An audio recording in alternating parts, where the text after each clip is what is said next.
Shalom saudaraku, pagi hari ini kita kembali merenungkan firman Tuhan dengan judul Sama-sama Penting.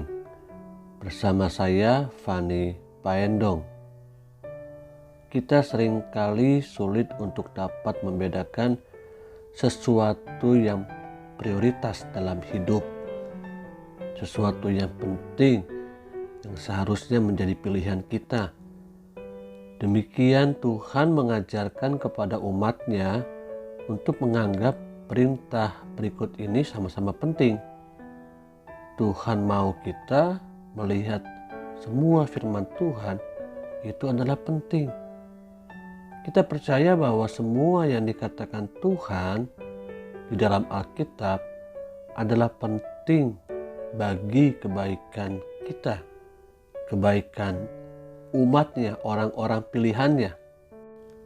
Injil Markus 12 ayat 28 sampai dengan 31. Lalu seorang ahli Taurat yang mendengar Yesus dan orang-orang Saduki bersoal jawab dan tahu bahwa Yesus memberi jawab yang tepat kepada orang-orang itu, datang kepadanya dan bertanya, "Hukum manakah yang paling utama?" Jawab Yesus, "Hukum yang terutama ialah, dengarlah hai orang Israel, Tuhan Allah kita, Tuhan itu Esa.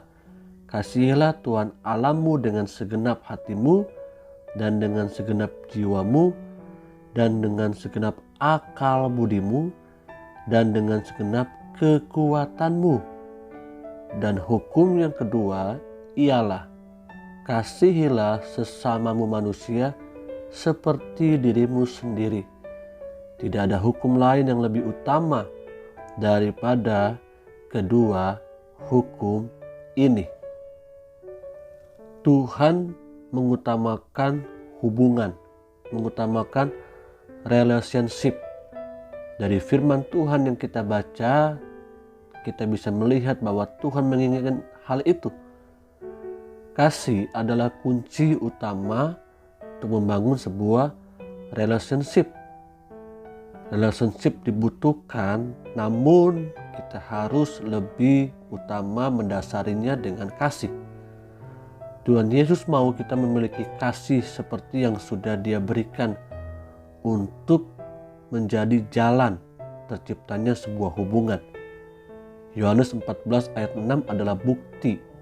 Dikatakan di situ, "Akulah jalan dan kebenaran dan hidup." Lihatlah betapa Yesus mau kita dapat terus terhubung dengan Bapanya. Dia menjadi jalan buat kita. Hukum pertama mengatur hubungan kita dengan Tuhan. Hukum yang pertama yang berkata kasihilah Tuhan Allahmu dengan segenap dan sebagainya, mengatur hubungan kita dengan Tuhan. Kasihilah Tuhan dengan segenap, artinya mengasihi Tuhan dengan all out. Dan ini yang dapat melakukan adalah diri kita sendiri. Kasihi Tuhan dengan apa yang engkau miliki. Tuhan meminta kita mengasihi lebih dari apa yang sudah kita punya, lebih dari apa yang kita miliki. Karena kasih identik dengan pengorbanan. Abraham diuji kasihnya kepada Allah untuk mengorbankan anaknya yang dikasihinya. Allah inginkan Abraham tetap terhubung dengannya. Allah tidak mau ada yang mengganggu hubungan kita dengan Dia, dengan apa yang kita miliki. Dan hukum kedua mengatur hubungan kita dengan sesama.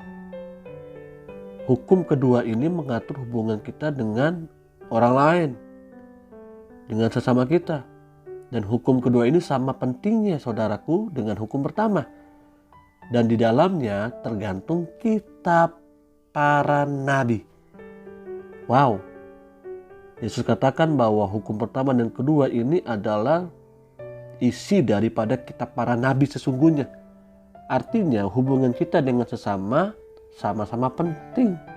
Hubungan kita dengan Tuhan yang sudah merobek tirai bait Allah. Yang tadinya kita tidak bisa berkomunikasi langsung dengan Allah, Sekarang kita bisa melakukannya. Matius 5 ayat 23 sampai dengan 24. Sebab itu jika engkau mempersembahkan persembahanmu di atas mezbah dan kau teringat akan sesuatu yang ada dalam hati saudaramu terhadap engkau, tinggalkanlah persembahanmu di depan mezbah itu dan pergilah berdamai dahulu dengan saudaramu. Lalu kembali untuk mempersembahkan persembahanmu itu. Di sini kita bisa melihat yang menjadi penting bukanlah persembahan kita, namun yang menjadi penting adalah sikap hati kita, hubungan kita dengan sesama. Ada begitu banyak alasan tentunya untuk kita tidak dapat mengasihi sesama kita. Kekecewaan dan sakit hatilah yang menjadi penyebabnya. Ada begitu banyak mungkin kita berkata bahwa saya tidak bisa mengasihi dia karena saya sakit hati yang begitu dalam. Memang lebih mudah bagi kita untuk mengasihi Tuhan yang tidak kelihatan daripada mengasihi sesama kita, daripada mengasihi orang-orang sekitar kita yang selalu bertemu dengan kita dan ada di depan mata jasmani kita. Namun Tuhan mengajarkan kepada kita untuk bisa mengasihi Tuhan, kasihilah terlebih dahulu sesamamu. Yohanes 13 ayat 34 sampai dengan 35, aku memberikan perintah baru kepada kamu, yaitu supaya kamu saling mengasihi, sama seperti aku telah mengasihi kamu. Demikian pula kamu harus saling mengasihi. Dengan demikian semua orang akan tahu bahwa kamu adalah murid-muridku, yaitu jikalau kamu saling mengasihi. Jikalau kamu saling mengasihi. Orang di luar sana akan mengenal siapa kita sebagai murid Tuhan Yesus bukan hanya dari kegiatan-kegiatan kita di gereja. Tapi yang mereka butuhkan adalah love, kasih. Kasih menjadi penghubung dengan sumber kasih. Baiklah kita yang mendengarkan renungan hari ini, kita belajar bersama-sama. Yang Tuhan inginkan kembali dalam hidup kita adalah relationship, hubungan. Kita bisa melakukan banyak hal untuk kita beribadah, membaca firman, berdoa, dan lain sebagainya. Namun yang Tuhan inginkan adalah biarlah relationship itu, hubungan kita dengan sesama, hubungan kita dengan Tuhan sama-sama penting. Amin. Bersama dengan Tuhan Yesus kita cakap menanggung segala perkara. Haleluya.